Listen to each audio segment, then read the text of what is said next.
Welcome to the Banker Lamp. Please enjoy the video. Open Settings and tap Notifications to begin. Find the app list and choose any app you want to show alerts. Toggle Allow Notifications on if it is off. Tap Banner Style and set to Persistent for ongoing alerts. Enable sounds and badges so alerts are noticeable.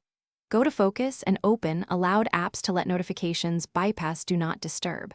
Add critical apps as exceptions to ensure Dynamic Island always displays their alerts when needed.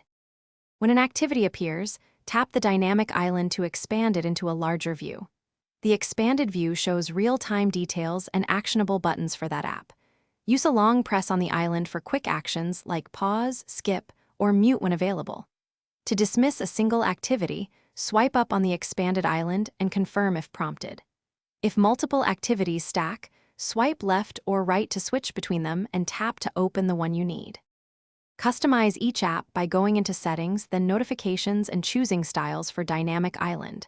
Enable or disable banners, sounds, and previews to control what shows there. If the island stops responding, restart your phone to reset system animations and touch responsiveness. Update iOS to the latest version to install fixes that improve Dynamic Island stability. Finally, if a specific app misbehaves, reinstall that app to refresh its notification permissions and background activity settings. Thanks for watching. If this was helpful, leave a like and consider subscribing. See you next time.